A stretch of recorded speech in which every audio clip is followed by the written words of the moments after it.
E-pass apply பண்ணி தானே வராங்க. ரெட் டாக்ஸி அலோட் இல்லன்னு சொல்லலையே உங்களுக்கு இ-பாஸ்ல. போலீஸ்னா ஈஸியா வாங்கலாம். ஏன் கேட்க மாட்டேங்கிறாங்க? இவங்க யார் வந்து கேட்கறீங்களா?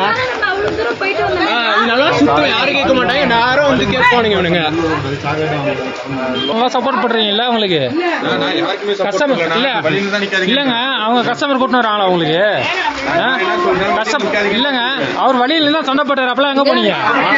அவர் வழியில இருந்தா சண்டை போட்டாரு. அப்ப எங்க போனீங்க? உங்க கடையில யாரும் வந்து பேசணும் பண்ண முடியாது இல்லங்க.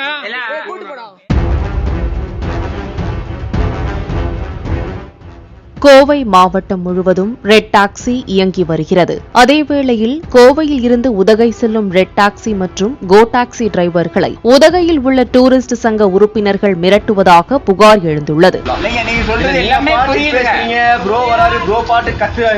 யாராச்சும் ஒரு நிமிஷம் நம்ம சொல்றது கேக்குறீங்களா? இல்ல சொல்றத நல்லா யோசனை பண்ணுங்க. ஒரு ஃபேமிலியோட வந்துட்டு ஃபேமிலியை வந்து நீங்க இந்த அளவுக்கு டிஸ்டர்ப் பண்றது நீங்க கரெக்டா? ஸ்டிக்கரிங் மட்டும் எடுங்க. ஒரே ஒரு 500 ரூபாய் செலவாகுது.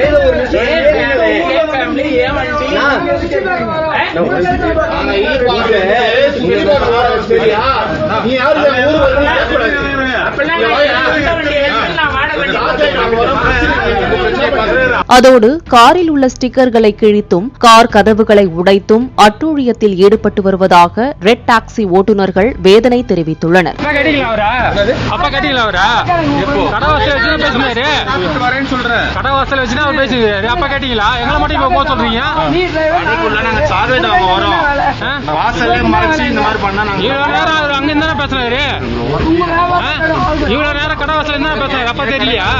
அதேபோல கோவையில் இருந்து உதகையில் டிராப் மட்டுமே செய்ய வேண்டும், உதகையில் இருந்து பிக்கப் செய்யக்கூடாது என்றும் மிரட்டுவதாக ரெட் டாக்ஸி ஓட்டுநர்கள் குற்றம் சாட்டியுள்ளனர். மேல டிஸ்டர்ப் பண்றதுல யாரையும் கூட்டு வரதில்ல.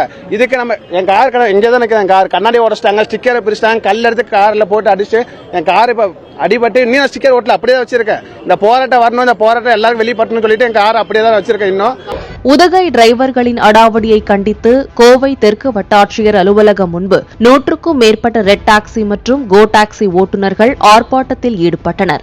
இரு மாவட்ட ஆட்சியர்களும் சேர்ந்து இந்த விவகாரத்துக்கு முற்றுப்புள்ளி வைக்க வேண்டும் என்றும் கோரிக்கை விடுத்துள்ளனர். ஒருத்தருமே விடுறதில்ல.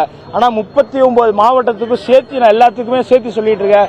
எல்லா மாவட்டத்துக்கு போறதுக்கு எங்களுக்கு பர்மிஷன் உண்டு, ஆர்டிஓ பர்மிஷன் கொடுத்திருக்கு. ஆனா அந்த ஒரு மாவட்டத்துக்கு போனோம்னா எல்லாருமே யாரு போனாலும் சொந்த ஊட்டிக்காரங்க போனா கூட அடிக்கிறாங்க.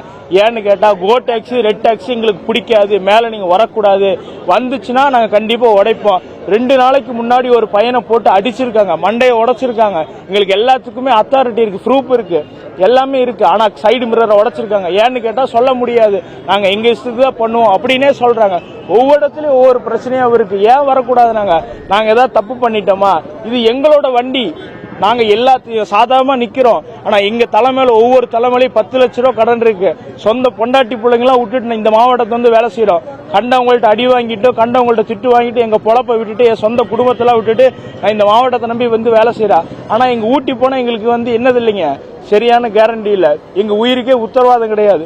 ஒரு டீலால தள்ளி விட்டாங்கன்னா எங்க குடும்பம் நினைச்சு பாருங்களேன், அடுத்து அவங்க அந்த கட்டத்துக்கு போனாலும் போவாங்க. ஏன்னா அந்த நிலைமையில தான் அவங்க இருக்கிறாங்க. வண்டியை வச்சு பிளாக் பண்றாங்க. இது எடுங்க, போலீஸ் ஸ்டேஷன்ல காட்டுவோம். ப்ரோ ப்ரோ மூஞ்ச காட்டுங்க ப்ரோ.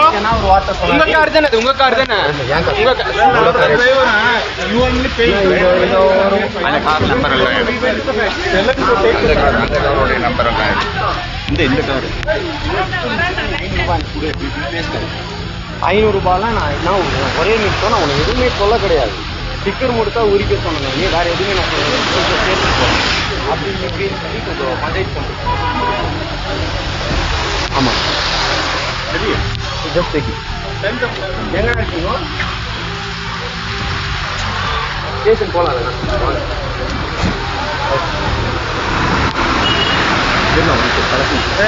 சீப் தருவா சீப் வேணுமாப்பா? சீவிக்கா பாப்பனா ப்ரோ